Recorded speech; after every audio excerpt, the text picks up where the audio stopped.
that why has to be so strong so that when you get up in the morning, regardless of what your day is, take the time and the effort and you do the planning and the implementation to be a real estate investor. Are you a real estate investor looking to sharpen your skills or a newbie looking to become one? You're in the right place. Welcome to Where Should I Invest? Real Estate Investing in Canada with your host, Sarah Larbi.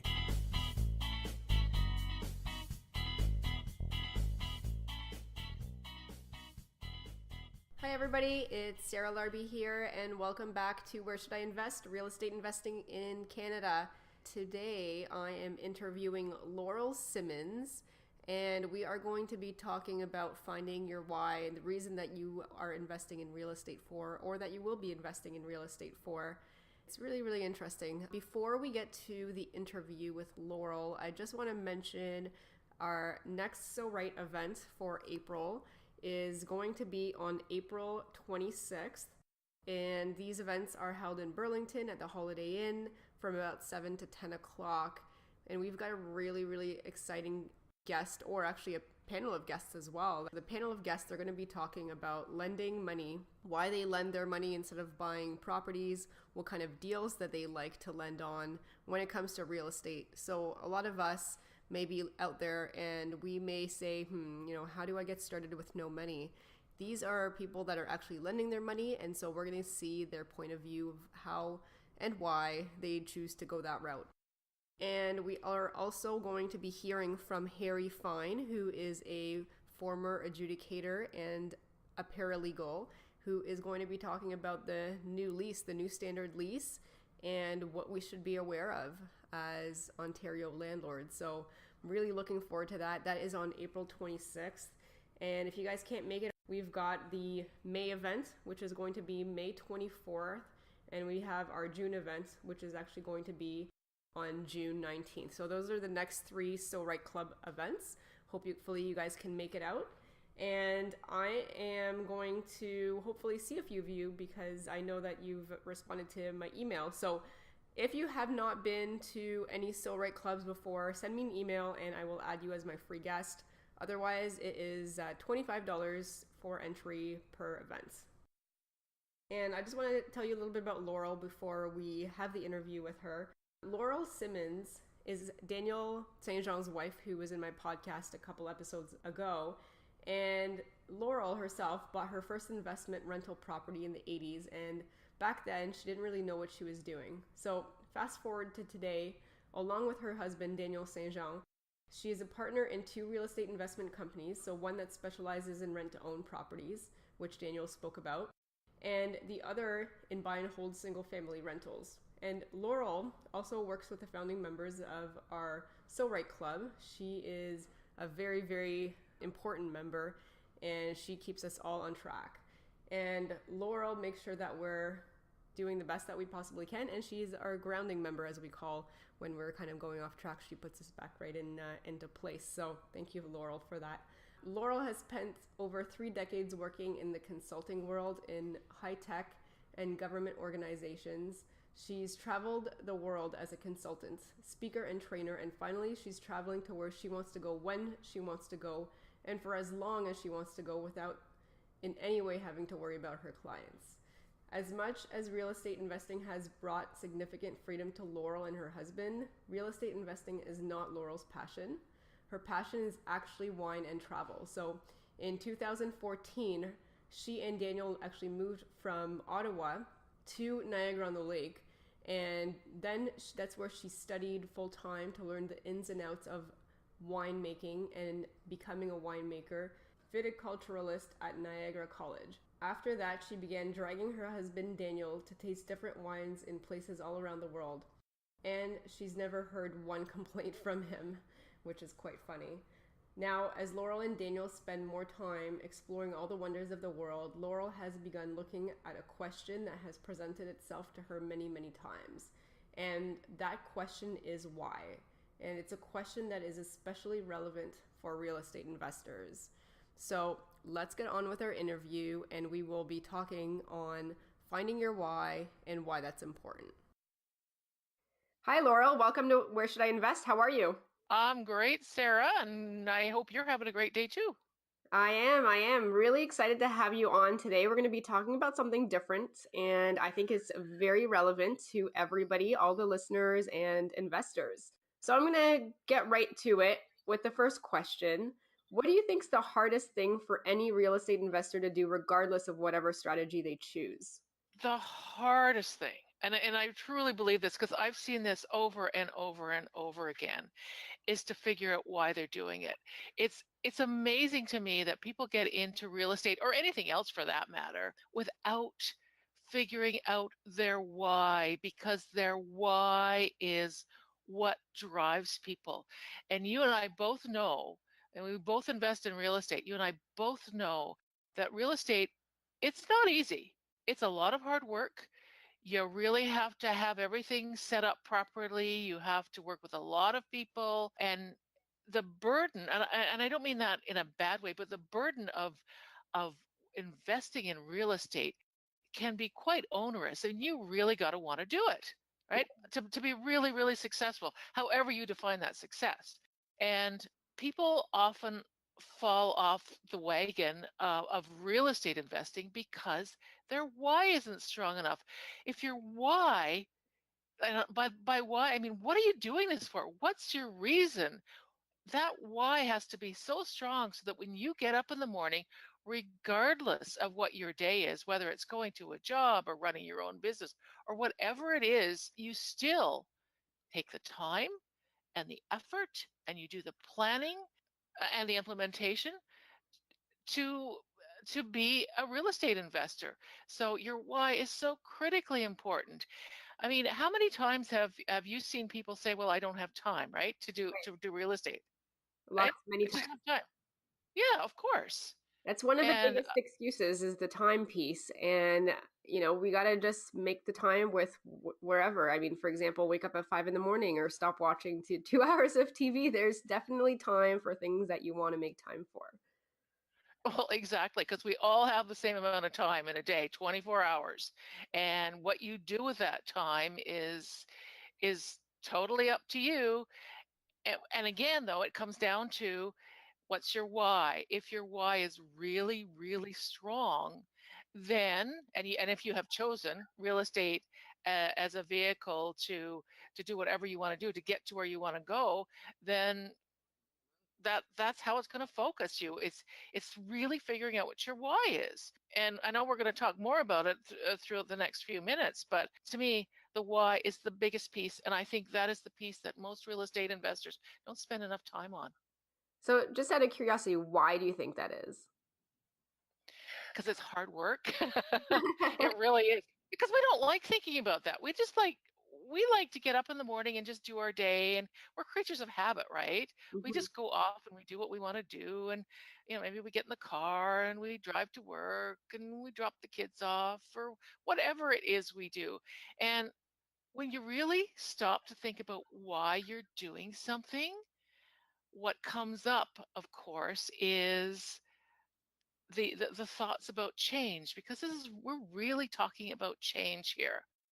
Why you do something, when you reflect on that question, why am I doing this? What is my real reason for the why? Then a lot of things are going to come up, and you're going to start realizing that these could be life-changing questions. And you know what? That's scary. The bottom line is it's scary.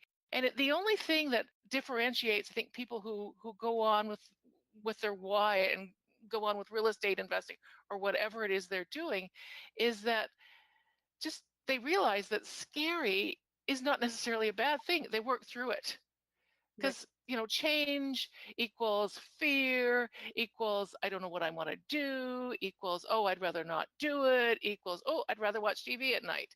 It's a pretty simple chain. People get scared because examining your why automatically means that you're going to ask yourself some tough questions, whatever those questions are. And that means that there's probably going to be some change in your life. And that means, of course, that you're going to make yourself uncomfortable. And when you make yourself uncomfortable, you're changing things in your life. And then other people in your lives start saying, and we have all gone through this, right? Other people say, well, why are you doing that? You're making your friends uncomfortable. Maybe you're making your family uncomfortable. So then the pressure not to change, not to do anything different, not to shake that boat gets bigger and bigger and bigger and bigger. And then all of a sudden, you don't want to look at the why anymore and you're back to watching TV. Wow. Yeah, that's very true. And when I first started in real estate investing, I actually don't think I knew exactly why I was doing it. It did take a few years to really analyze and figure out what I wanted out of it, because it wasn't real estate investing. It was something, bigger than just real estate investing. And so with that said, can you tell us something about your own why for real estate investing? Like, what did it for you? Well, our why, and my husband, Daniel St. Jean, and I started a real estate investing company back in 2010, I think. And at the time, we were living in Ottawa. Now we're living in Niagara on the Lake, Ontario, in wine country, I might add. And one morning, like I was traveling all around the world, and I was, working with high tech clients, and Danielle was doing this and that with the government and his clients, and I just woke up one morning and I said, Danielle, I don't want to get to the end of my life and say, I wish I had. And that's sounds like a very simple statement, but it's a very profound statement, as I realized later, because what that did was it triggered a whole series of events and a whole series of sort of reflective moments where I realized that it really was true. When I got to the end of my life, I did not want to say, I wish I had. And in my case, it was I wish I had gone to school, back to school, and I wish I had learned to become a winemaker, and I wish I had traveled the world the way on my terms, the way I wanted to do this. So for us, real estate investing was the vehicle by which we could literally get out of the rat race. And I know that's kind of a tried and true saying, but it's true. The reason it's tried and true is because it's tried and true. We literally, I mean, not overnight. That's not that's not the case at all. It took a lot of hard work and a lot of commitment. But in 2014, we moved from Ottawa to Niagara on the Lake, where I went to school full time and learned to make wine, immerse myself in the world of winemaking. That was my why, and it became Danielle's why, because he truly wanted to support me and he wanted to come down to this area of the country. He wanted to get out of Ottawa. He wanted to live a different type of life. So those were big, big changes. And I remember a lot of people saying, well, okay, so are you going to give up this and you're going to give up that? And what about your life here and all your friends? And ooh, that sounds really kind of maybe not the smartest thing to do, because you have all your support system here, whatever it was. But it didn't matter. Our why was so strong that we just kept on going. So that drove the real estate investment business. Daniel was on my podcast a little while ago, and Laurel and Daniel, you guys make an amazing team. Can you just remind the audience what your portfolio looks like?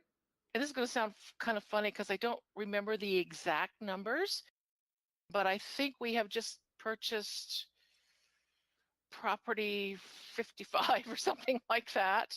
I mean, we've sold things along the way, and we have more than one real estate investment company. One specializes in rent to own, and one in single family buy and hold properties. When I look back at it, I go, wow, that's a big deal. Given that when we started, we knew nothing. We do absolutely nothing. Yeah, no, it's really incredible. And for those of you that have come to So Right, Laurel is our grounding member. She ensures that everything goes smoothly, that we have the best meetings possible. So you really do a little bit of everything very, very well, which is awesome. So back to the question of why, what's some of the biggest mistakes that you see real estate investors making when it comes to defining their strategies? So in real estate investing, there's many strategies, right? There's buy and hold, there's rent to own, there's flipping, there's commercial, there's multifamily, and you can even, if you wish, just be a hands-off investor. And there's many ways to get involved in real estate investing. But I think, again, the biggest mistake that people make is not deciding on their why, which then leads to what's the best strategy that will get them ahead as quickly as they want to get ahead in terms of their strategy and in terms of their life and what they're going to do. I see a lot of people hopping from strategy to strategy, right? Oh, I'll buy one property here and I'll flip that, and maybe I'll dabble in rent to own, whatever it is. And when you dabble, you get maybe some returns. I'm not saying that it doesn't work. All I'm saying is that you're not going to be as focused as you can be if you focus on one strategy. So focusing on a strategy and directly relating it to your why is the best way to go as far as I'm concerned for real estate investing. For example, say you choose a buy and hold strategy, all right? And so you have figured out that this is really what you want to do. You want to buy maybe 5, 6, 7, 10 single family homes. Fine, that's great. Great strategy. So then my question to that person would be, well, why do you want to do that? Well, I want the money. Well, that's not an answer. A lot of people say to me, I want the money. And I bet you've heard that too. Absolutely. That's usually the first answer. And I say to people, well, that answer is, and I don't mean to be cruel in any way, shape, or form, but the answer is actually meaningless because money is only fuel for what you want to do. So that's like saying, I want to buy gas for the car. I just want to have gas, but I don't want to go anywhere, right? That's exactly what you're saying. The money has to be your fuel. So I go back to why. Why are you investing? Why are you putting this strategy together? If you want to do buy and hold, that's great. But tell me why. Do you want to put your kids through university or college or whatever it is? Great. Okay. Now you know what you're working for. Maybe you're a little older. Maybe your kids have gone from are fled the nest, or you're single, or you just want to travel the world like Danielle and I do, tasting wine, I might add. And so then it's like, well, if you're doing buy and hold, but you're telling me you want to travel the world, are you going to be a hands-on landlord, right? Do you have to be there to take those phone calls from the tenants? And even if you have a property manager, can you work with your property manager? Can you go away for 3 or 4 or 5 or 6 months or however long it is? So there's a lot of things that are all tied together. So it really, really is critical that you look at your why, what you're doing, why you're doing it, and tie it together so that you can, yes, bring in the money, the revenue, but use that to fuel what you truly want to do. Again, it takes some thought to do that. Yeah, that's really well said. Now, if I was a new investor and I really wasn't used to really asking those questions, like what are maybe 2 or 3 questions that somebody should be asking themselves in order to figure that out? I think it comes down to a lot of self-awareness. So that means you got to ask some hard questions. You've got to ask yourself, all right, here's one of my favorite questions. So Okay. if you weren't doing your job every day, what would you do? Or if you had all the money in the world, what would you do?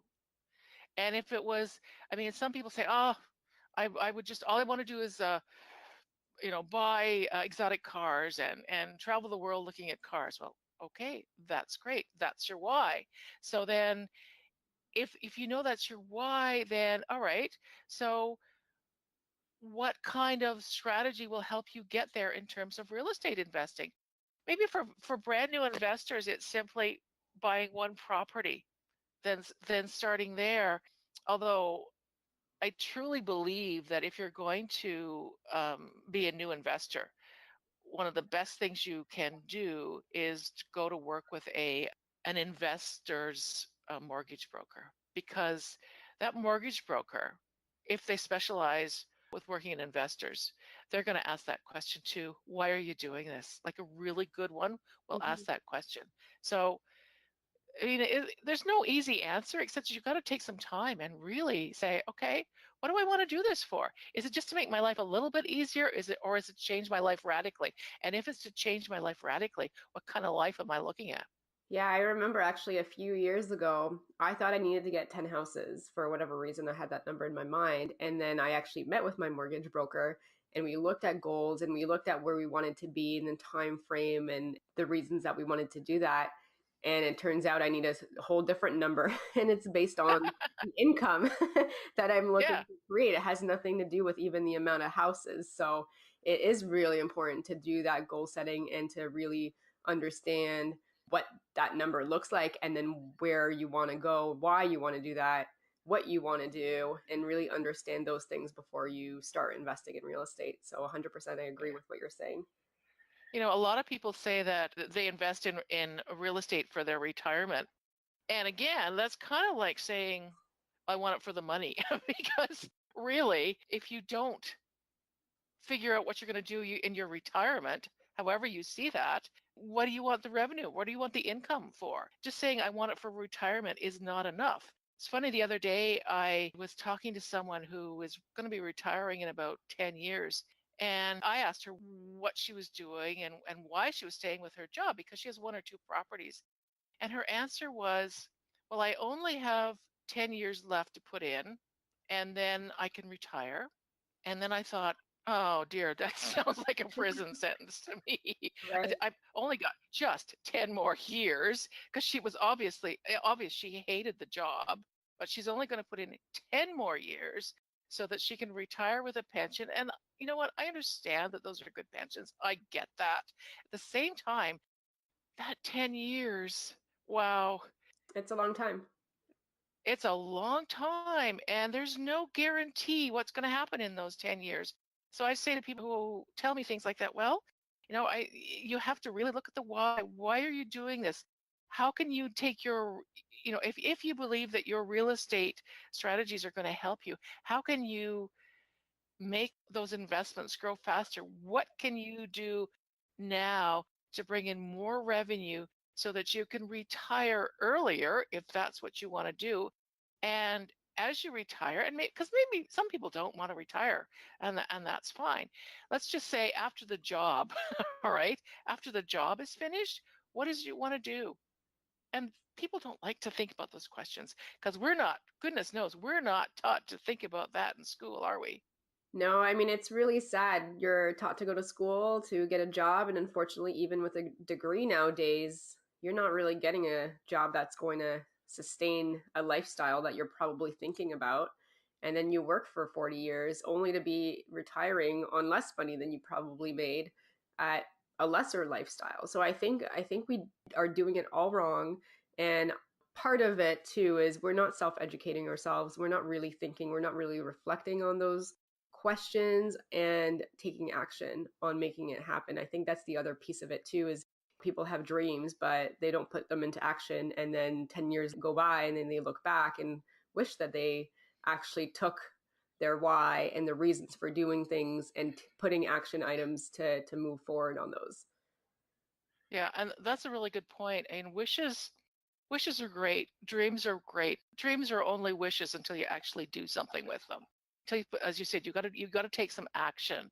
And to take action though, you want it to be focused action. You want it to be action that moves you ahead to a specific goal, like you said. So if you don't know why you're doing something, then you really think doing yourself a disservice. And what you might find happening is you just go in circles. And we can all do lots of things and do the same things, right? And never get ahead. I remember years ago I had a company and I had a number of employees, and they said to me, well, we've been doing this for 2 or 3 years. And I said, but that's great. You're doing the same thing for 2 or 3 years, but that's the point. You're doing the same thing for 2 or 3 years. If you are doing the same thing over and over and over for 2 years or 5 years or 10 years, you've done the same thing. You haven't done anything new. You haven't changed anything. So the only way you can change it is to focus and to think about what you want to change. And that, of course, comes back to why do you want to change it? Because we are such creatures of habit, right? Yeah, absolutely. I mean, I think that is actually the definition of insanity is doing the same thing over and over and expecting a different result. Yeah, you're absolutely right. I'm going to go to my job and I'm going to retire. And really, it doesn't work that way. We all know that. It just doesn't work that way anymore. No, and it's unfortunate too because a lot of people are going and buying, mutual funds and this and that and thinking that that is going to solve all their problems. But you got to be a little bit more active and really ensure that your money is working in its best ability for you to get to your goals and to get you to your dreams instead of just hoping that you're going to have enough in 40 years by investing in mutual funds, which, I could go off on a tangent on that kind of stuff, but I know. not Yes, for I this know. We show. We'll both save it could. for the show. I was going to ask you, so is defining your real estate strategy the same as defining why you're investing in real estate? And if there's a difference, what is it and why should real estate investors care? Why you're investing in real estate comes first. It must come first because that will then dictate what type of real estate strategy you want to use. And as a real estate investor, if you're going to all this work and all this effort and all this time and frankly all this money, because getting started, it takes some money. You've got to get money somehow to invest in real estate. So if you're going to do that, then you better be sure that, as sure as you can be, that that your why is really solid and that you're going to get ahead. Whatever you do in your real estate investing is going to get you closer to your end result, to your why, not just for the money, as I said, because that's just fuel. It's got to be a strategy that works for you, that will allow you to do what you want later on, whenever that is. For us, it was really 4 years. That's a pretty short period of time. I mean, we're still involved in real estate and we're moving now onto many other things, but real estate will always be part of our portfolio because you and I both know that it's about increasing your wealth and equity and having that safe place. I laughed with Danielle. I said, "Look, we've got it covered." Because I said, I'm in the wine business and we're both in the real estate business. So in good times and bad, people always need a place to live. And when times are great, people drink wine. And when times are bad, people drink wine to drown their sorrows. That's funny. One of the things that I've noticed, knowing you guys for a little bit now is you guys are very process driven as well. You're running a really tight ship. So is the process of real estate investing just as important as figuring out why you're investing in real estate in the first place? I would say it's very important, but I don't think it's as important as why. Okay. You can easily get off track if you don't have good processes in place. Right, right. So then there's a lot of real estate investors, some that might be beginners or some that might be more advanced, and they've got like a lot of things in their lives, lack of time. They might have kids, they might have other family responsibilities. They may have a full-time job that takes up, 40, 50, 60 hours of their work weeks and a bunch of different things. And so do you think that figuring out their why really is going to make that much of a difference to them? And if so, why or why not? Yeah, I really do think it's going to make that much of a difference because we go on autopilot. Like I said, we're creatures of habit. So if we take some time, and you know what, every so often, I think it's a great idea to go away. And I know it can be difficult. You know what, there's so many excuses not to do this, right? I don't have the time. I don't have the money. There are the kids. There's this, there's that. But if your why, if you understand at a deep level that your why is really, really important, then you have to carve out some time. Maybe that means, I don't know, getting up half an hour earlier every day and talking with someone or yourself or your significant other or whoever it is, and just talking about that why until it gets clear. Because one thing I do know that is if you start thinking about it, even if it's 10, 15 minutes every day, and you just, put it in your calendar, have your phone remind you that, oh, and it sounds funny, right? But I've got to think about this for 15 minutes. Because what that does is it keeps this question in the forefront of our brains. And focus is really, really interesting. It's like when you buy and I'll never forget when this happened. I bought my first red car. It wasn't my first car, but it was a red car. Okay. Yep. And I drove it off the lot, and I was really excited, and it was a really nice car. And I drove to a client parking lot. I was in Ottawa at the time. It was a massive parking lot, and I was so proud of this car. I walked in, and then a few hours later, I walked out, and do you know what? All I saw was a sea of red cars, and I couldn't find my car because my focus was on the red car. And I always think about that when people say, well, I can't really think about this, or I don't have the time. I think, you know what? It's not that hard, because if you really think about it, and all you have to do is once a day, like take 10 or 15 minutes and think about, why am I doing this? What is it that I really want? Every time, and so you put that question aside. As you're going about your day, you're going to see that red car pop up, right? You're going to see things present themselves to you, and you're going to say, wow, I hadn't thought of it that way. Wow, maybe that's something that I really have to think about in terms of my why. Wow, that person, that's why they're doing that. How does that relate to me? Because I think about my why all the time, and because I'm focused on it, of course, I hear those questions. I hear people talking about it. And it may be just that that's the way I'm interpreting it. But it doesn't matter, because I'm focusing on it. And the more you focus on something, the easier and clearer things get. Yeah, that's really well said. Some great points. So, you do a lot of networking with Daniel and you are surrounding yourself with other investors. I'm sure you get the I live and die for real estate and that is why I get up in the morning. So what do you say to that and what do you think about that when people say that? I don't believe them. That's bottom line. I do not believe them. And I sometimes will say, really? And I don't want to be arrogant, and I don't want to be condescending, because I understand that for them it's really exciting, and it's something that gives, it's change, it's different, they're having fun, and that's great. But again, I come back to the point that real estate is hard work. And when I see someone say that real estate is the only thing that they live for, I don't believe them, because there's always an underlying why. Why are you doing this? I guess the question I ask people is, so if you could do anything in the world, anything at all, you're telling me that you would only get up and invest in real estate.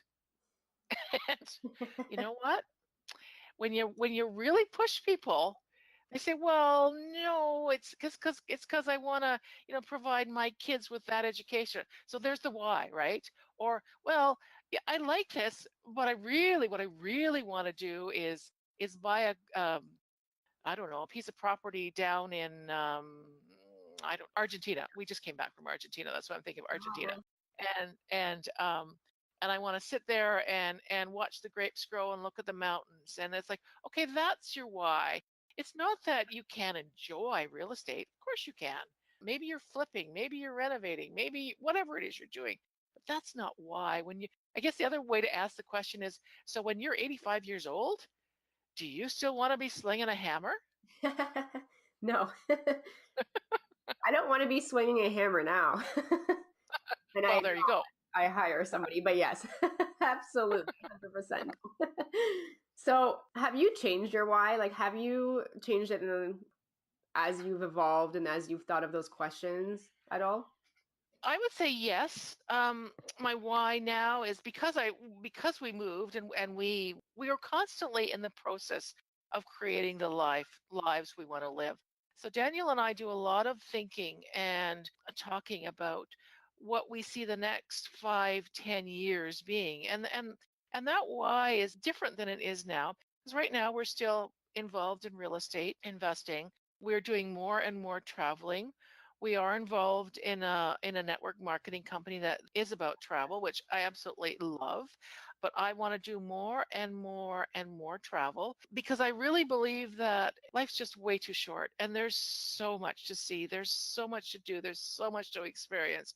So my why is to get out there and travel and see and talk to as many people in as many different cultures as I can over the next 10, 15 years. So at the end of my life, I know that I'm going to be able to say, I've done what I wanted to do. I've been where I've wanted to be. I have done my absolute best to be the person I want to be, to meet the person I want to meet, to live the kind of life that I chose and that I wanted to live. And that, I don't know that anyone can say anything else other than that. That to me is the ultimate why. Yeah, I 100% agree. I think that is actually one of my biggest fears is one day having these regrets of not having fulfilled what I really truly cared for and wanted to do. And I think that's the difference between feeling fulfilled when you're on your deathbed at whatever age and saying, you had a great life, you did what you wanted to do. Like it is definitely, you've got one life and it's just so important to live it how you want to live it. Exactly. And real estate investing is one vehicle by which you can provide the fuel, the income to be able to do that, to be able to be the way you want to be able to live the life you want to lead. And there's very few other vehicles that will allow you to do that. That's why, you and I are both in this field, right? Yeah, absolutely. So, any additional tips for anybody that might have some trouble figuring out their why? Take some time, really and truly take some time. And even 10, 15 minutes a day. I would also say that talk to people, talk to other investors, or talk to maybe have a mentor, get a mentor. I mean, it's not that hard. If someone, pick up the phone and someone you respect and admire and say, can I talk to you every once a week for half an hour just to run some things by you? That's really, really helpful. I've done that. And to be able to actually have someone who's somewhat distant, like not so involved in your own life, it really, really helps. It gives you some perspective that you may not necessarily have. Well, thank you for sharing that. Let's move on to our lightning round. Are you ready for the lightning round questions? I sure am. Excellent. So, number one, what is your favorite real estate investing book ever? And if it's not real estate, you can talk about another book that ties into the topic of conversation for today. Well, you know what?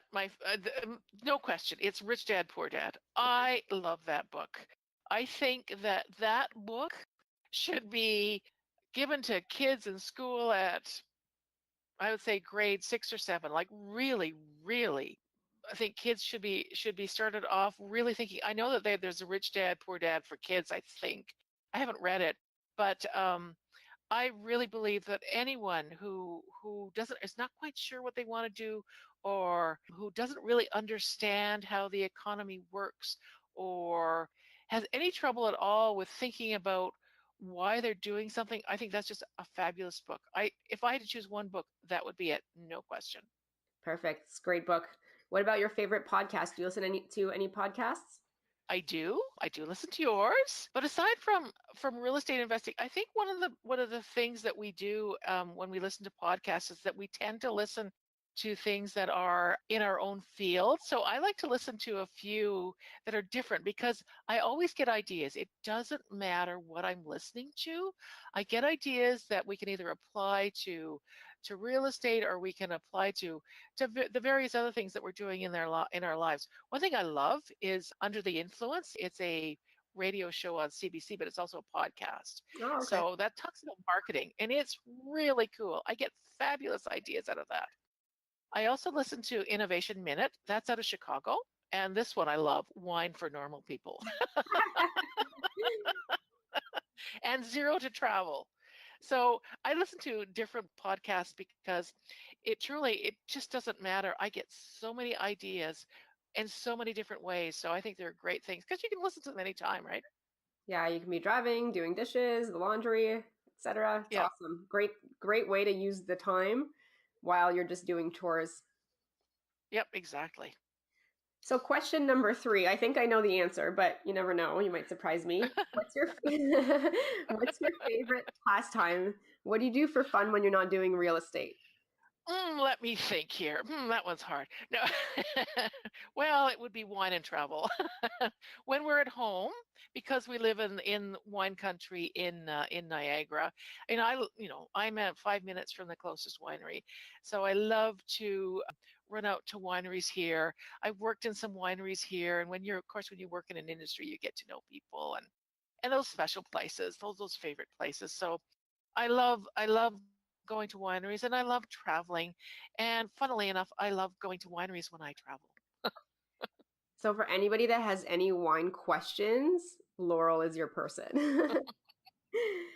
So number 4, if you lost all your money and your assets tomorrow, how would you start again? Oh, I do exactly the same thing that we've done. We started with rent to own, and we literally, like, every deal we've done is with other people's money. So we know how to do it. There's just no question. That's how I would start if we had to do it all over again. So I will say that it is really impressive because you guys don't use your own money. You've got people that are lined up wanting Yep. to work with these deals, and you've got 55 right now ish. Yes. I think this is 55, the 55th property. We have sold some along the way, so we don't have 55 in the portfolio, but we've certainly done 55 deals. That's very impressive. So question number 5, if somebody has $50,000 and they want to get started, how would you recommend that they spend it?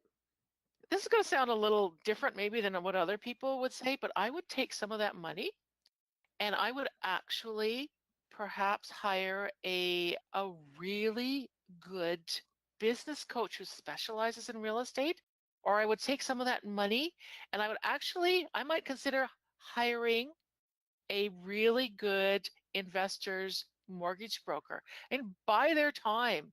Like, spend whatever it is, however long it takes, half a day, spread over a week, whatever it is, and really work through what you're doing. I know a lot of investors, mortgage brokers will provide that service, but there's something a little different when you actually buy someone's time because you're investing your own money in it, right? And you're really going to work hard at figuring out your why, because once you've established that, then I would say I would split it in two. And I'd put 25,000, whatever's left after you've spent your Y money. I'd take the 50% and invest it in short-term real estate. Now that might be, like we work with investors who put short-term loans in with us, but it could be hard money. Well, however, whatever it is, I would take 25,000 and then take the other 25,000 and go into a joint venture with someone and start that way. So I'd have sort of long term on one hand and more short term on the other. Use my short term investments to build up my cash and to get a little bit of cash flow. And then as that grows, then I might do the same thing, put another 25,000 in so that as I grow along and grow my portfolio, I'm sort of having cash come in on one hand and the equity growing on the other side. Okay, very good. Thank you for that advice. Where can listeners find you if they want to reach out and know more about you? Well, they can certainly go to sasreig.com, which is SASREIG.com, which is our our Safe and Sound Real Estate Investment Group site. And I've just started up another site, More Money, More Time for Life.com. Just one word, More Money, More Time for Life.com. What is that one about? That one's going to be more about the why and why we're doing things and why we're traveling, why we're in real estate. Oh, and I should say that I'm actually writing a book about the why. My working title right now is The Why Factor, Mm-hmm. Why I Eat and Drink My Way Around the World and Why You Can Too. So what I would like is to interview some people who are listening to this podcast. They can contact me and I would like to interview them about their why, because I believe that sharing our why is the best thing we can do. It really helps clarify our why for ourselves. And you know what? It really, really helps other people. And it's amazing. You think that your why isn't important. No, it's really important. it can make such a difference in another person's life. I've seen it over and over again. I'll tell someone why I'm doing something and their eyes get big and I see a big change. I've been on at many networking events. I was on a webinar this last week where we talked a lot about why with a group of people, and I could see it in their eyes. It's like, wow, my why really is important. And as people started to share, you could actually see people's attitudes about their why change. So it's really important. So if some of your listeners would like to share their why and have a conversation with me, I would be absolutely delighted. That sounds like a great proposition. How should they reach you for that? They can contact me at my email address, which is Laurel R. Simmons, LaurelRsimmons at gmail.com. It's as simple as that. Just email me, and I will just say in the email, I'd like to talk about why, and I will be in touch. Tell me how to get in touch with you. Okay, you know what? Maybe I will take you up on that offer myself. Oh, well, that would be wonderful. And I just tell people, look, if I use your story, then well, it doesn't really matter, because it doesn't matter if I talk to you, if I use your story or not. I'm going to send you a copy of the book. And I just think it'll be fun. We're going to learn so much and we'll be able to share so much. And I think everyone's going to be able to expand their why. And when we all get clear on a why, everybody wins. Absolutely. Now, is there a cost to this? No, absolutely not. Perfect. Absolutely not. Perfect. Well, thank you for offering that, because time is very precious as well. I know you're very busy, so thank you for putting it out there to the listeners. And guys, just take advantage of that offer. It's going to be probably a life-changing conversation.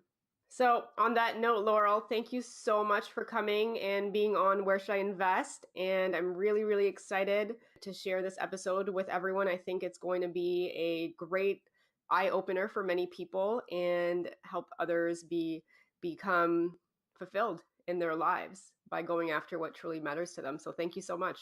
Well, thanks, Sarah. It was fun. And yes, the why is, I think, the biggest question we can all ask ourselves, no matter what we do. Excellent. Well, thanks very much, Laurel. And I'll see you on April 26th at the next So Right event. Absolutely. Looking forward to it. Thanks. So that is it for our interview, guys. I really hope that you've enjoyed it. If you do, and if you have, please take a moment. If you could give me a 5-star rating and a comment or review, it'll just allow people to find the podcast a lot easier, as my goal is really to be able to help educate as many people as possible and to give a chance to see what is possible and to hear from others that are similar to us, what they're doing and how they're doing it, so that we can be empowered to create that freedom for ourselves and to create that lifestyle through real estate investing. On that note, see you guys next week. And by the way, the next guest is going to be an interview with Don Campbell. Thanks, guys. Take care. Thanks so much for listening to Where Should I Invest with your host, Sarah Larbi. Make sure to listen in next time. We'll catch you on the next episode of Where Should I Invest?